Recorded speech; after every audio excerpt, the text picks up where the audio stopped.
cara begitu. Siapapun yang saya temui pertama kali keluar dari rumah, saya akan bersedekah kepadanya.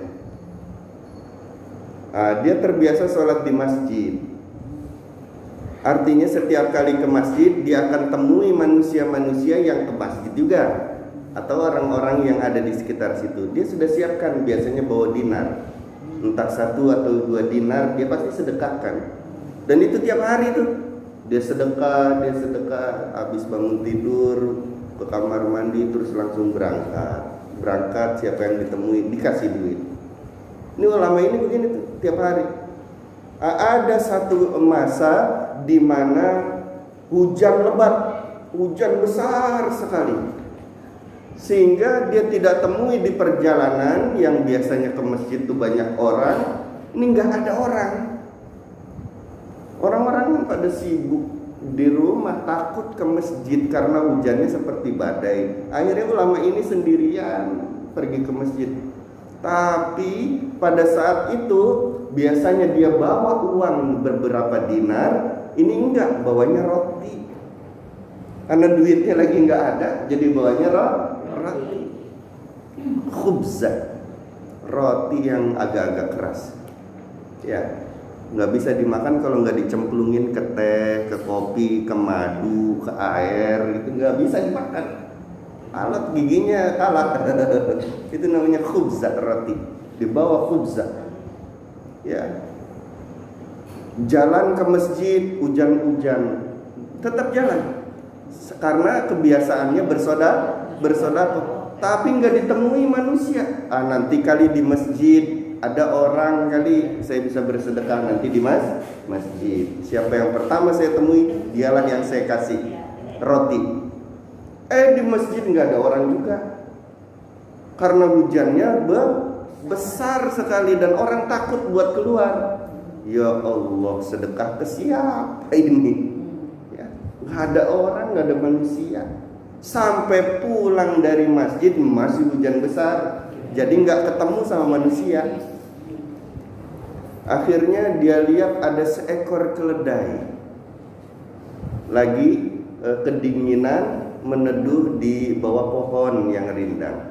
Dia datangi itu keledai. Hari ini aku sedekah ke kamu aja deh. Ya, karena manusia nggak ada, saya sedekah kepada kamu aja deh. Nih, disuapin. Itu keledainya disuapin pakai khubzah tadi. Karena udah kena hujan jadi agak lembut kan ya. Dikasih makan sampai habis rotinya. Tapi hatinya itu lama berkata, nggak sah ini mah sedekahnya orang ke keledai, biasanya kepada manusia. Nggak aci kalau kata orang nyenclek. Nggak aci apa tuh nggak aci? Ya nggak sah lah gitu ya. Biasanya kepada manusia, ini kepada keledai dia sedekahnya. Besok saya ganti jadi 2 kali lipat sedekahnya ke manusia. Dia sudah bilang begitu. Tidak menunggu hari besoknya, hari itu juga ulama ini mati. Ya, hari dimana dia bersedekah kepada keledai itu mati. Nah, kemudian kan dimandikan jenazahnya. Pada saat dimandikan jenazahnya itu siapa? Yang memandikan jenazahnya itu heran. Biasanya kalau orang baik, kalau orang soleh itu senyum. Wafatnya tuh meninggalnya mukanya senyum. Kalau ini enggak. Ulama ini tuh enggak. Tapi ketawa. Sampai giginya kelihatan, gigi gerahamnya. Kalau ketawa gimana sih? Ketawanya tuh terbahak-bahak gitu. Enggak serem enggak. Kalau orang biasa sih cuma senyum doang. Kalau senyum kan begini. Ini sampai ketawa, terbahak-bahak gitu. Ya.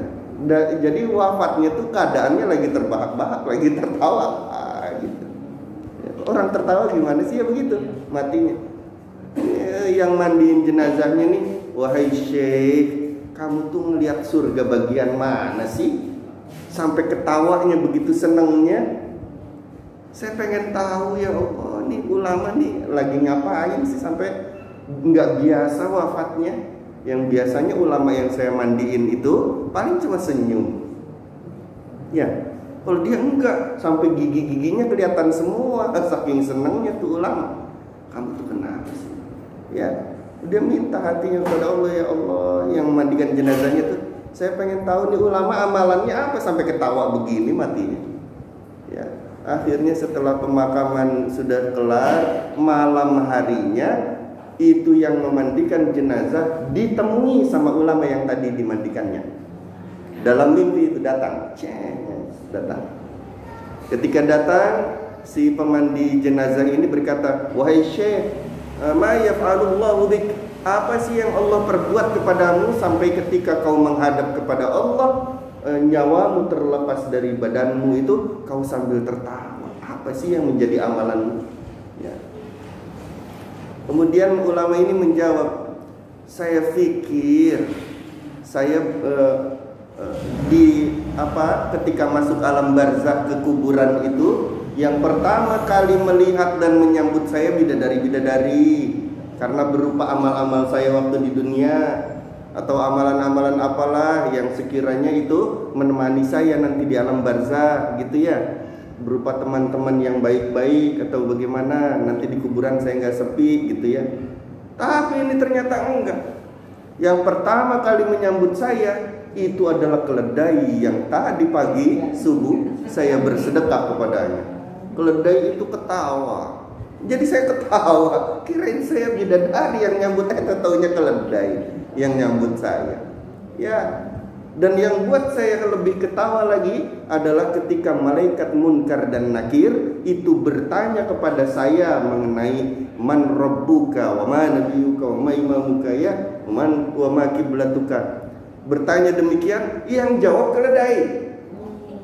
Itu malaikat Munkar Nakirnya bertanya, man rabbuka? Keledainya itu berkata, mau gimana sih keledai itu? Ya suaranya, ya. Dia begitu saja. Makanya saya ngakak jadinya, kata dia. Saya ketawa terus, kata dia.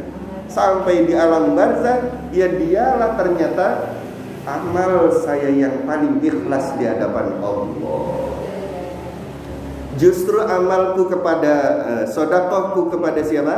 Keledai itulah yang ketika tidak ada manusia di sekelilingku, justru itulah yang paling ikhlas di hadapan Allah. Sehingga keledai itulah yang menjawab pertanyaan malaikat Munkar dan Nakir, sehingga terselamatkannya aku di alam barzakh. Sehingga aku begitu bahagia sampai tertawa ketika berjumpa dengan Allah Jalla Jalaluhu dalam kematianku itu.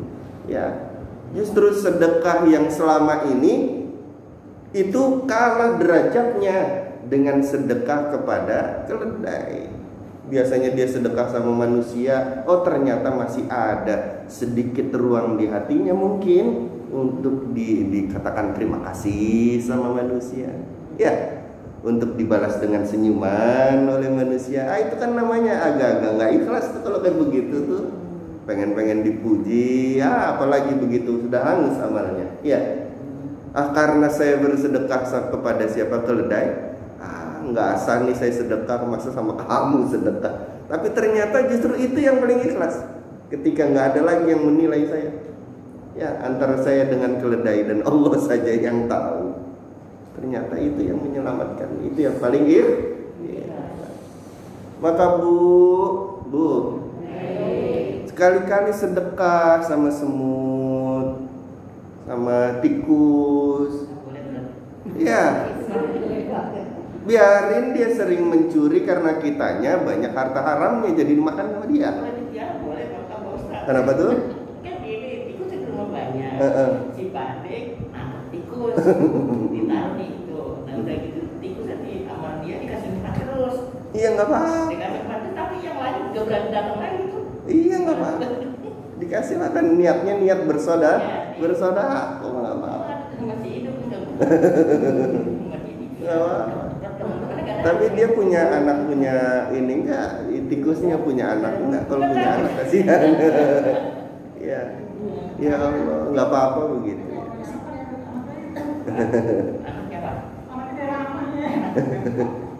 Ya, sekali-sekali tuh kasih sedekah sama yang begitu-begitu. Ya. Kalau setiap membuang sisa-sisa makanan, Niat sedekah, betul. Bismillahirrahmanirrahim, yang sedekah buat hewan karena Allah Ta'ala itu. Cakep. Alhamdulillah. Iya. Justru yang begitu harus begitu. Jadi makanan, sisa-sisa makanan kita itu tidak mubadzir. Innal mubadzirina ikhwanas syayatin. Sesungguhnya yang berperilaku mubadzir, ya sering buang-buang makanan secara sengaja tanpa diniatin dan segala macam, nyisain makanan dibuang gitu aja, ya mubadzir itu. Orang yang mubadzir itu, berperilaku mubadzir itu ikhwanas syayatin, temannya syaitan. Naudzubillahi min dzalik. Maka biar nggak mubadzir, ya niat disedekahin ketika ada makanan-makanan sisa yang tidak lagi kita ingin makan. Misalnya ya, Bu, niat sedekah kepada makhluk Allah karena Allah. Bisa jadi makanan itu dimakan sama semut, sama tikus, sama kecoa gitu kan ya, atau sama bakteri-bakteri, betul? Niat sedekah kepada makhluk Allah karena Allah. Ya. Masya Allah. Jadi begitu. Justru yang paling ikhlas, yang paling tidak dilihat manusia, yaitu sedekahnya kepada keledai. Nah, salamatul ibadah, untuk selamatnya ibadah kita ada 4 hal. Jadi biar jangan sampai ketika kita nanya pahala di hadapan Allah, Allah balik lagi nanya, bukannya sudah kayak saya kasih gitu ketika di dunia. Nah, agar selamat amal-amalnya itu ada 4. Yang pertama, al-ikhlas fil amal. Al-ikhlas fil amal, maksudnya ikhlas di dalam beramal. Al-ikhlas fil amal itu ikhlas di dalam beramal ibadah.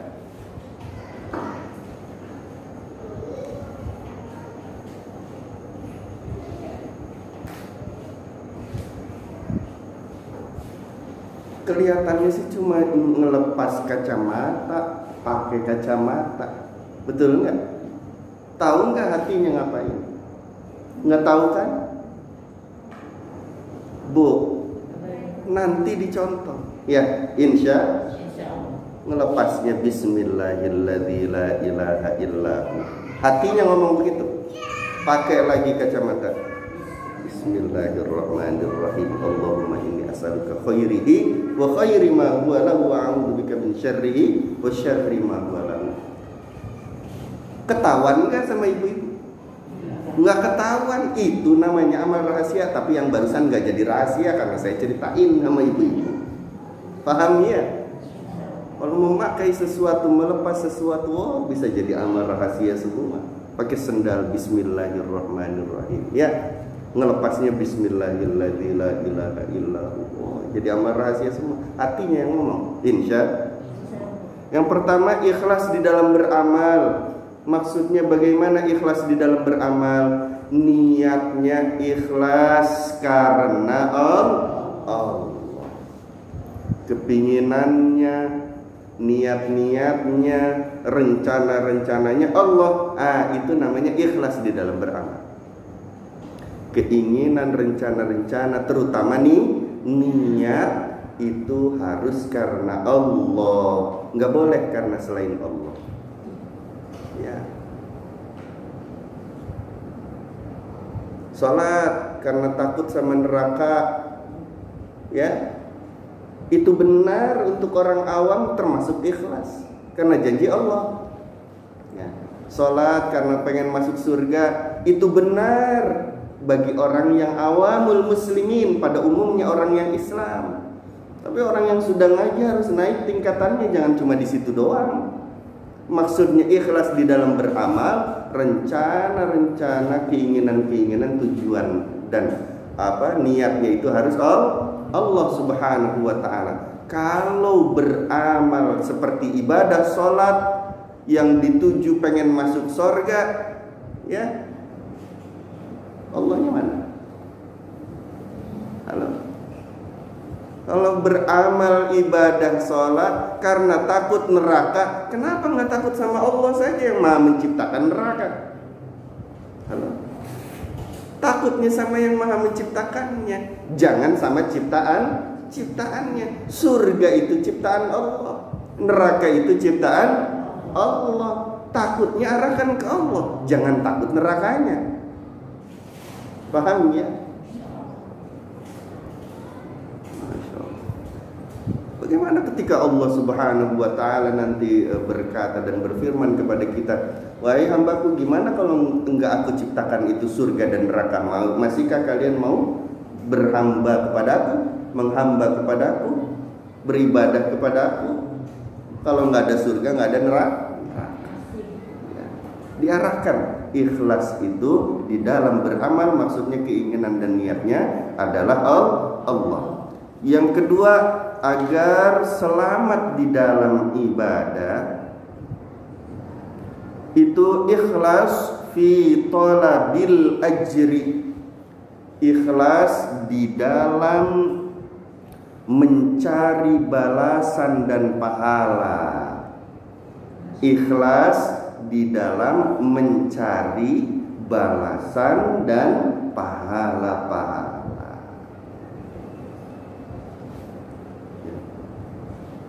Ya Allah, niat baca waqiah biar apa? Biar dapat rezeki harta yang melimpah. Allahnya mana? Enggak ada. Dia baca waqiah cuma pengen dapat harta. Nanti di hadapan Allah, ya Allah pahalanya mana? Nggak ada. Bukankah kamu pengen baca waqiah itu tujuannya adalah mendapatkan harta, bukan karena aku, kata Allah. Maka sudah kuberikan di dunia, nggak selamat namanya.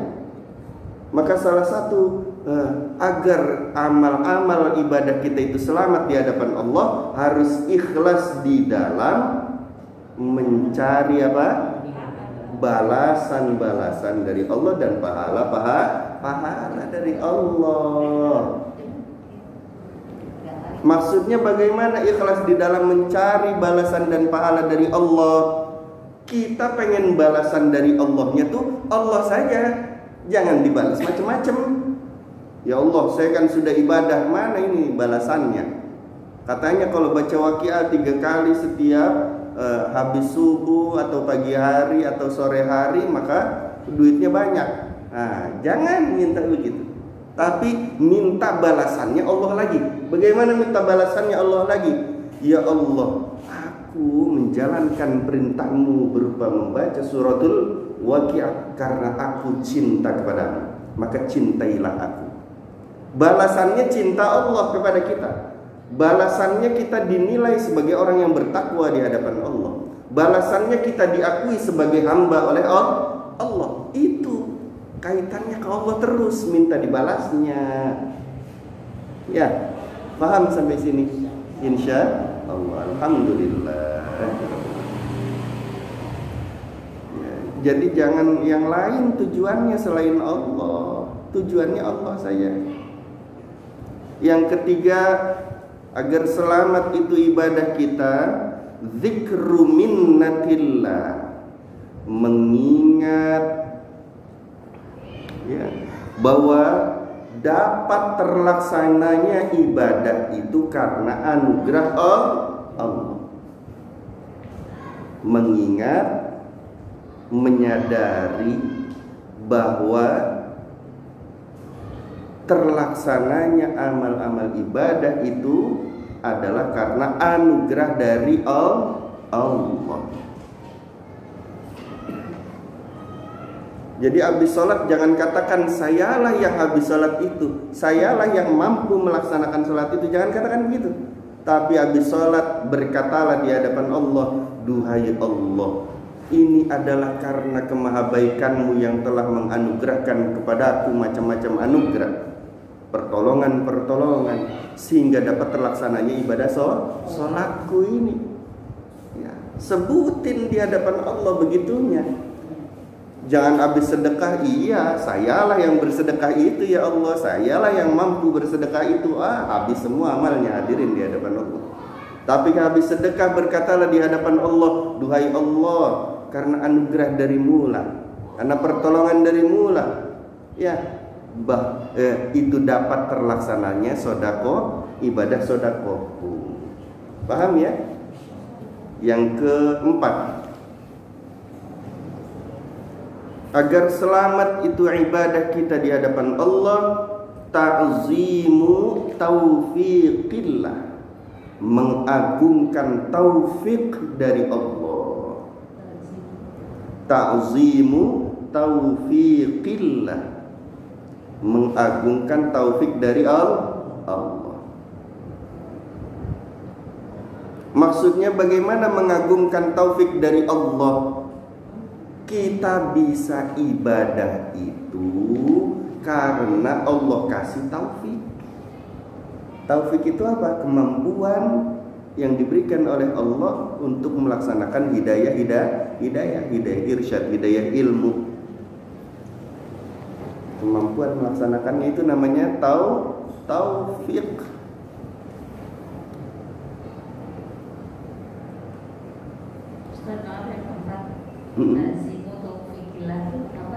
Mengagungkan taufik Allah, mengagungkan taufik dari Allah. Ya, jadi kalau habis ibadah kita ngomong, ya Allah, dapat terlaksananya ibadah hamba ini adalah Kau berikan taufik kepada hamba. Sangat berharga taufik darimu itu ya Allah. Maha baik Engkau ya Allah yang sudah memberikan hamba ini taufik. Ini maksudnya mengagungkan taufik. Yang kedua maksudnya mengagungkan taufik itu bagaimana? Senang bisa ibadah tuh senang. Habis sholat alhamdulillah, senangnya tuh luar biasa. Habis ibadah tuh senang. Bukan habis ibadah malah cemberut di hadapan Allah. Gara-gara sholat nih, ikan yang tadi digoreng lupa diangkat, jadinya gosong ikannya. Sholatnya disalahin, bukan gitu. Itu namanya tidak mengagungkan taufik dari Allah.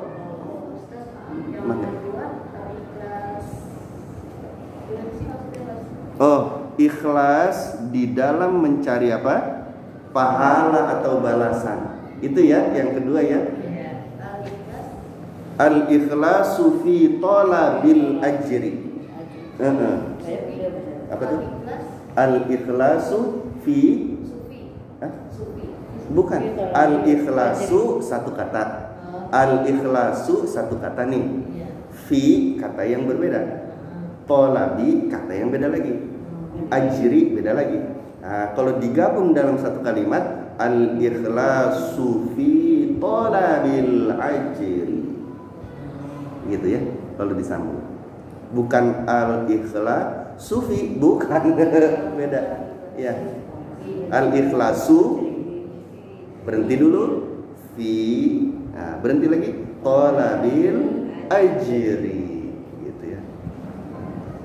Jadi satu katanya itu al-ikhlasu fi gitu. Bukan al-ikhlas sufi, bukan ya. Maksudnya begitu. Ya. Ada lagi yang bertanya? Izin Pak Ustaz. Mangga. Bagaimana kalau kita dalam sholat itu setelah selesai sholat, artinya yang terakhir salam, baru kita mengucapkan seperti ini Pak Ustaz. Ya Allah, pertemuanmu dengan hambamu adalah benar. Ucapanmu adalah benar. Janjimu juga benar. Allah, sertakanlah diri hamba dengan karunia yang Kau berikan ini ya Allah. Setelah selesai sholat menjadi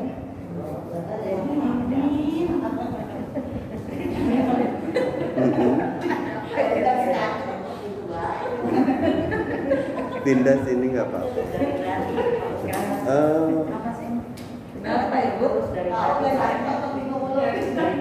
Bukan ketok-ketok, angin. Angin tuh jadi begini, tek tek tek tek tek tek tuh. Itu kan di atas kena kayu, antara kayu dengan kayu. Iya nggak apa-apa.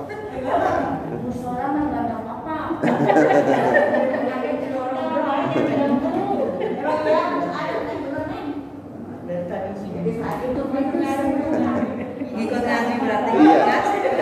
Bu, yang ngaji sama kita tuh perlu diketahui bukan cuma manusia. Itu di rumah saya dia lagi masak mie. Oh, yang ketok. Aku. Oh. Iya, beneran. Tak rumah datang. Iya, gimana Bu? Ini lanjut. Kita bilang nggak